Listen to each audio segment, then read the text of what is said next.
Welcome to the Let Me Bend Your Ear podcast. My name is Frank. I'm the host of the show.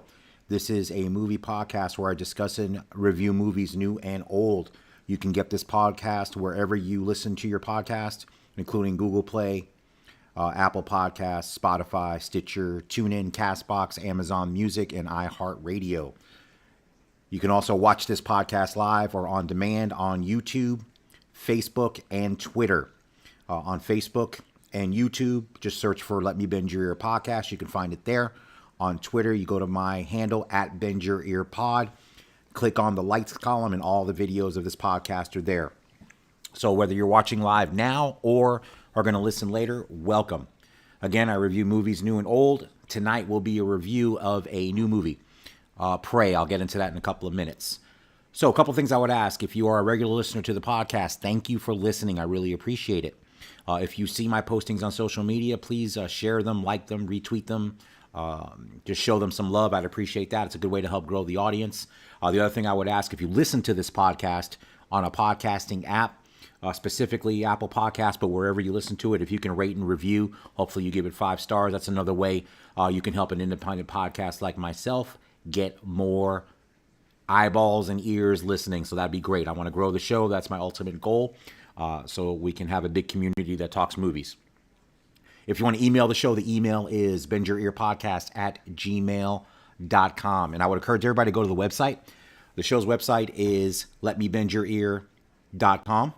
And you'll be able to get all of the episodes to download at your leisure. And links to the video podcast on YouTube is there as well. So if you could do that, I'd appreciate it. Check out the website. All right, I'm going to be reviewing Prey, directed by Dan Trachtenberg. So if you are an 80s kid or like movies from the 80s, one of the classic 80s movies of the genre is Predator. That was directed by John McTiernan, who a year after Predator actually directed the action classic Die Hard. He directed also Hunt for Red October. So he had a good run there for the last part of the 80s and into the early 90s with some great action movies. Predator is one of those movies as well. Predator starred Arnold Schwarzenegger, Carl Weathers, Jesse the Body Ventura, among others in the cast. And if you remember that film, of course, it was a classic film set in the jungle.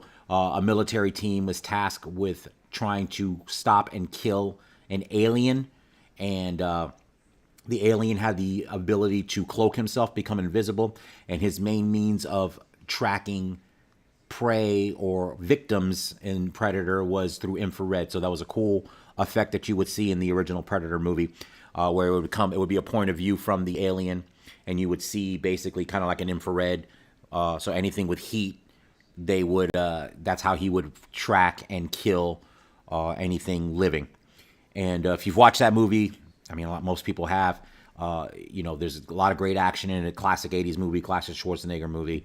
And the way that they end up trying to figure out how to destroy it is pretty clever. It's a great movie. If you haven't seen it, I definitely recommend you check it out. And if you have, you already know how great it is. So there have been several sequels to Predator. And actually, I didn't even check to see how many count. I saw Predator 2 in the theater. So the second movie has developed. I've noticed over when this movie came out, Prey, but even before they announced this movie and they said the movie was coming out, it was interesting because I had seen a lot of love for Predator 2 online, on Twitter specifically. Now, I saw Predator 2 in the movies. Now, that movie starred Danny Glover. I think Ruben Blades was in it. I want to say Maria Conchita Alonso. I might be wrong. But that film was directed by Stephen Hopkins, and it was set in Los Angeles, so in a city instead of in the jungle. And I remember when I saw it, I don't remember much about it. I think I remember it was okay. I didn't think it was terrible, but I didn't think it was anywhere as good as the first movie.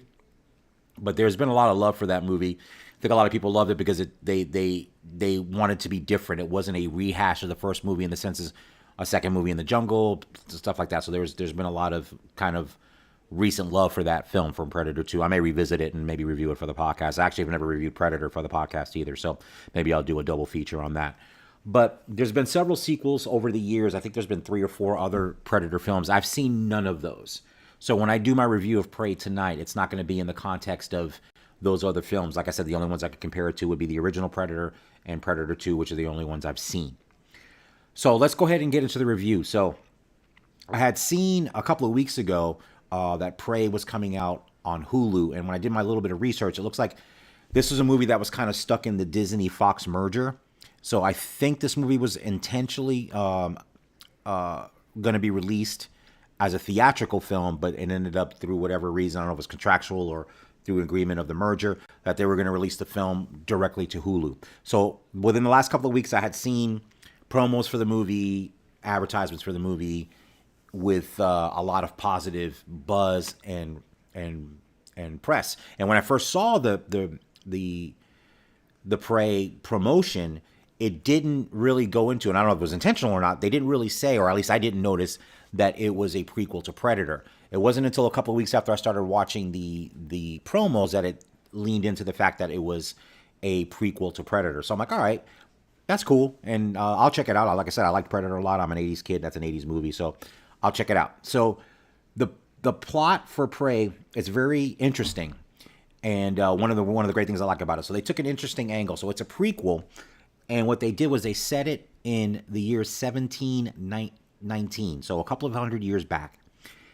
and it's set with a Comanche tribe. So again, you get a different flavor, and like I said, I know a lot of people are making a big deal about being indigenous people being in it, an indigenous cast, and I think that's great. But what my takeaway is, it's just an original way to come at this story, which is what I love about this. I love that they found a way through a prequel to kind of tell a different story around Predator, but use a group that you don't really see a lot in film. So that part is cool, and like I said, it's set in 1519.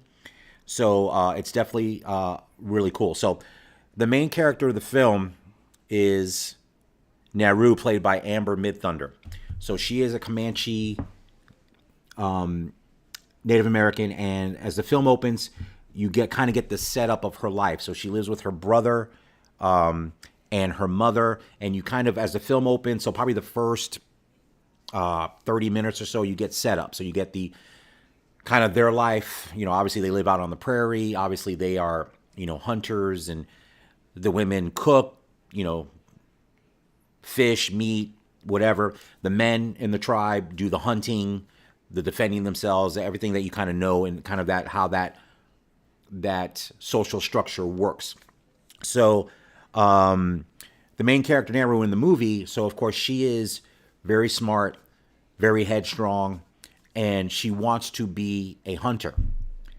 So there is a ritual for the men in the tribe that they hunt an animal or a beast that can kill them, but they hunt them, and it's kind of like their rite of passage. I forgot the Native American term for it, so I don't want to butcher that. But you could almost compare it to like a bat mitzvah or a rite of passage for a young man to become a man by doing this hunt. So Naru wants to do that, even though she is a girl. So of course the other boys, young men in the tribe, kind of mock her a little bit, tell her needs to stick to what she does well. Now the other talent that she has is through the training from her mother. Other than being very intelligent, she knows how to use medicinal. She has very good medicinal skills, and there's a specific orange flower that she uses that helps and that has medicinal purposes, and she's very talented with that, which is fine, but that's not what she wants to do. She wants to be a hunter like her brother. So her brother is, hold on, give me a second here. I just had the whole cast pulled up here. Taibbe, and I'm probably mispronouncing his name. He's played by Dakota Beavers. So her brother kind of teases her, but kind of respects her intelligence. They're close. You can tell they get along. And he sees something in her that he thinks that maybe she has the ability to do it. But of course, the structure of the time really doesn't call for that. And early in the film, there's an opportunity for her to go on a hunt. She basically goes on without their permission, and it doesn't really go well. So her brother basically tells her, look, you tried. You really did your best. I know you worked hard. It's just not for you. You're not going to be a hunter. You need to do what you do well.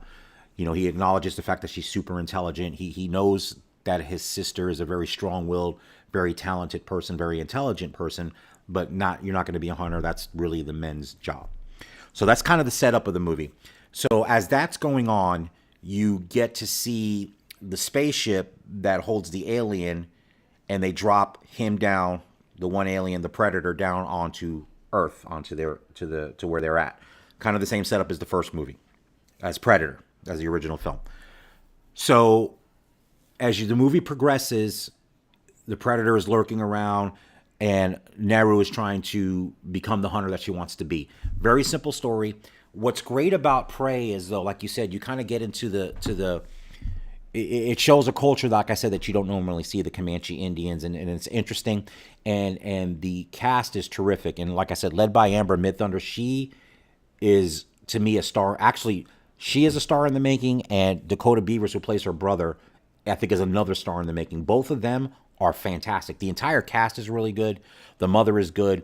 The other people in the tribe are good as well. But the two leads, the lead, Amber Midthunder, and Dakota Beavers, the brother and sister, are fantastic. One of the best things about the movie. So again, as the movie progresses, the Predator starts to kill. The tension and the violence starts to escalate. Then, of course, there's a clash between that tribe and the Predator, with the brother and the other males of the tribes trying to hunt the Predator, and then, of course, Naru ends up getting involved. And it's pretty much that's the movie. The movie is an hour, I think, and 40 minutes. So again, it's economical. I think it's just the right length. It's perfect. Like I said, it gets into the story and then it goes.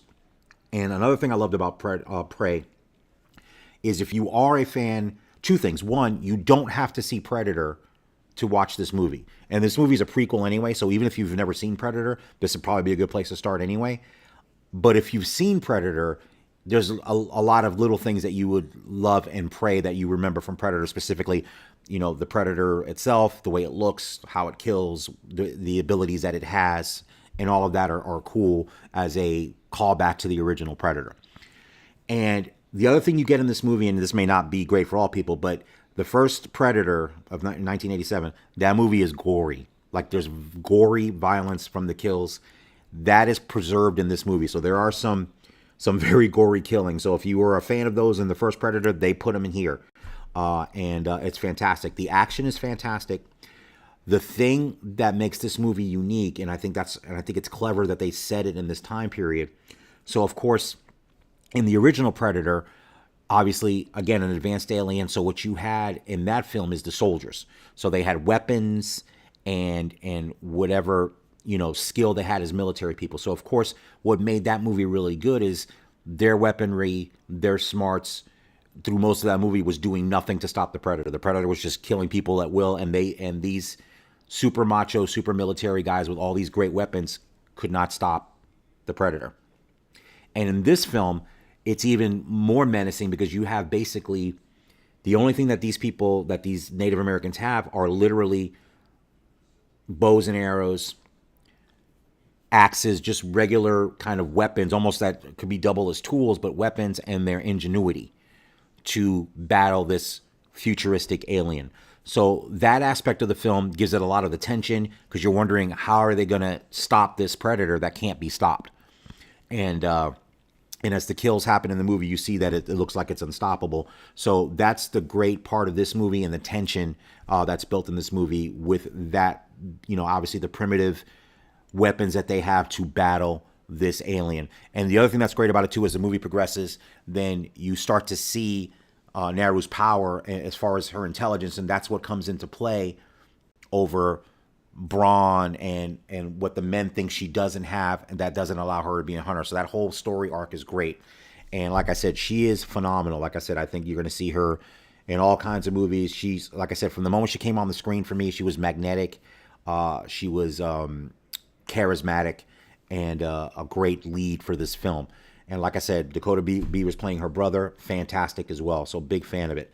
The one thing that I didn't like, and this is a minor quibble for this movie, is the CGI.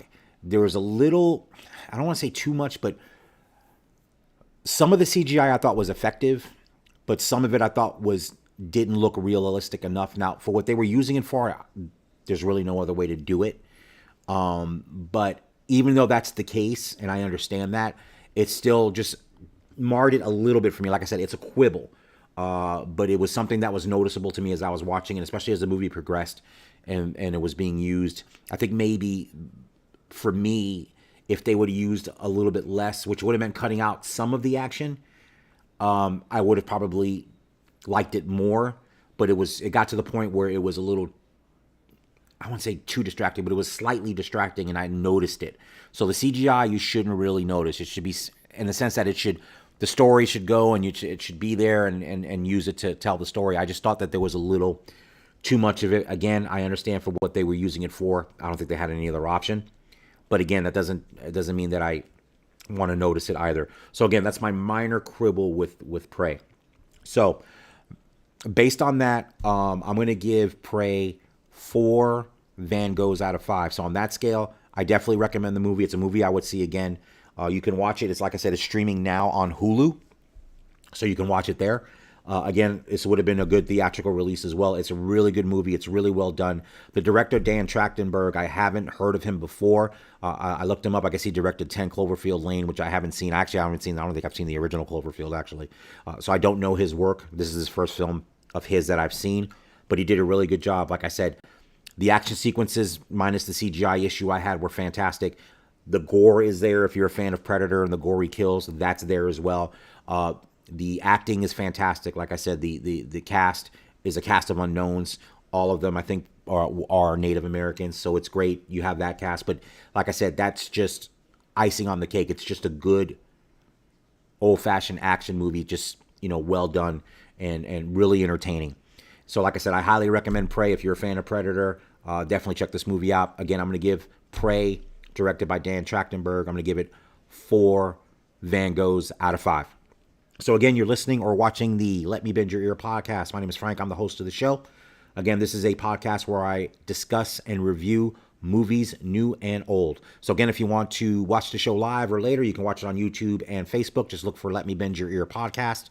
You can also watch the show on Twitter. It's there live. And also, if you want to watch it on demand, just go to my page at Bend Your Ear Pod. Click on the like column. They're all right there, and you can watch the videos at your leisure. And like I said, this is an audio podcast as well. You can listen to this podcast wherever you get your podcasts. And please rate and review if you do. Like I said, if you can give it 5 stars, that'd be great. I want to grow the show.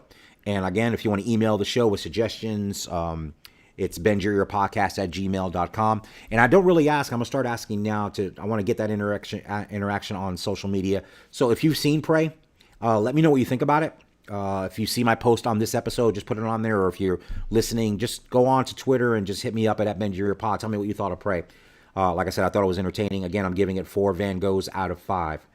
So again, thank you for listening and watching. This is the Let Me Bend Your Ear podcast. I'll be back next week with a new episode of, don't know if it's going to be a new or old movie yet, but I will be back next week with a new episode. I hope everybody has a fantastic weekend. Take care. Talk to you soon.